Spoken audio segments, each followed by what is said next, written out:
मंडळी नमस्कार. अर्थातच विषय आहे भोंदूबाबा अशोक खरातेचा. मात्र या भोंदूबाबा अशोक खरातचं जहाज किती जणांना घेऊन डुबणार आहेत, ज्या पद्धतीचा आजपर्यंतच्या बातम्या आल्या त्यापेक्षा वेगळंच काही चित्र आता दिसायला सुरुवात झालं आहे. त्यामुळे भोंदूबाबाचं जहाज अनेक अधिकारी असतील, अनेक नेते मंडळी असेल, यांना अक्षरशः आयुष्यातून उठवल्याशिवाय राहणार नाही, इतक्या भयानक वळणावर येऊन पोचला आहेत. त्याला अटक करून खरं तर काही दिवससुद्धा झालेले नाहीत. मात्र इतके वेगवेगळे विषय पोलिसांच्या तपासात समोर येत आहेत की ह्या भोंदूबाबाचं जहाज अनेकांना घेऊन डुबणार. नेमकं कसं, त्याकडे आपण बघणार आहोत. नमस्कार, मी विनायक कांगणे. आपण पाहतात आधार न्यूज.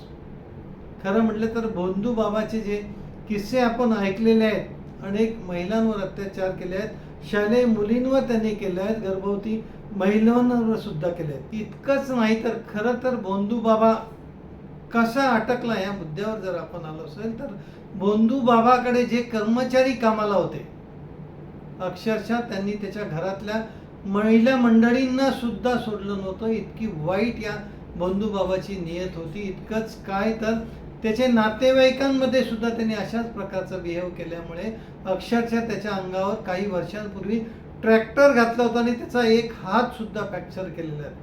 त्याचा हात आपण एक बघू शकता, तो सुद्धा फ्रॅक्चर झाला. अशा पद्धतीची वागणूक केलेली असल्यामुळे नातेवाईक मंडळी असेल आणि ऑफिस कार्यालयातील कर्मचारी असेल, यांच्या तो पक्का डोक्यात बसला होता आणि त्या दिवशीच त्यांनी ठरवलं होतं की या भोंदूबाबाचा कार्यक्रम लावायचा आणि त्या दिवसांपासून त्यांनी छुपे कॅमेरे लावायला सुरुवात केली होती. खरं तर ही सगळी स्टोरी तुम्हाला अनेक माध्यमांतून बघायला मिळाली असेल. मात्र आजचा विशेष खुलासा असा आहे की या जी आपण देव माणूस सिरियल बघितली होती, त्या देव माणूस सिरियलला सुद्धा लाजवेल अशा प्रकारची कृत्य या भोंदू महाराजांनी केले आहेत.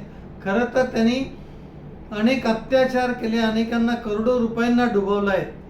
ते जरी असलं तरी सुद्धा त्याच्याकडे जी रिव्हॉल्वर होती, खाजगी रिव्हॉल्वर होती, त्यातून त्यांनी 5 गोळ्या वापरल्या गेल्या आहेत.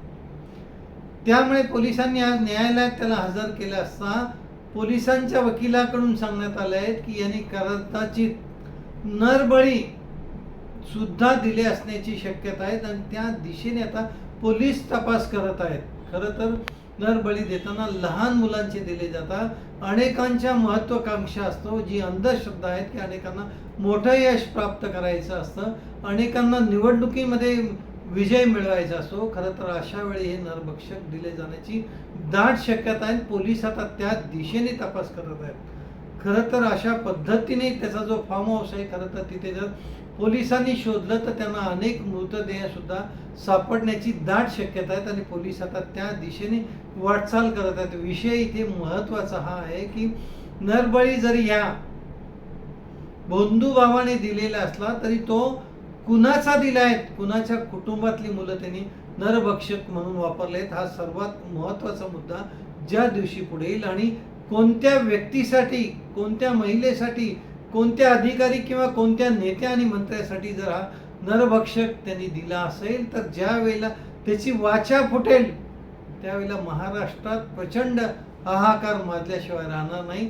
आणि आता पोलीस त्या दिशेने वाटचाल करत आहेत. माननीय मुख्यमंत्री साहेबांनी सांगितलं आहे की हा तपासाच्या मुळापर्यंत पोहोचल्याशिवाय मी थांबणार नाही. त्यामुळे कोणत्याही परिस्थितीमध्ये सध्या तरी पोलिसांवर कुठलाही दबाव नाही, तपासाच्या दिशेने चालण्यास योग्य वातावरण आहे. त्यामुळे उद्या किंवा परवा प्रचंड मोठा खुलासा होऊ शकतो आणि अनेक नेते मंडळी असेल, अधिकारी असेल, जो कोणी याच्यामध्ये दोषी आढळेल त्याचं नाव लवकरच आपल्याला कळणार आहे. त्यामुळे या क्षणाची अत्यंत महत्त्वाची ब्रेकिंग न्यूज म्हटलं तरी चालेल, कारण आता वेगळ्या वळणावर आता भोंदूबाबा चाललाय.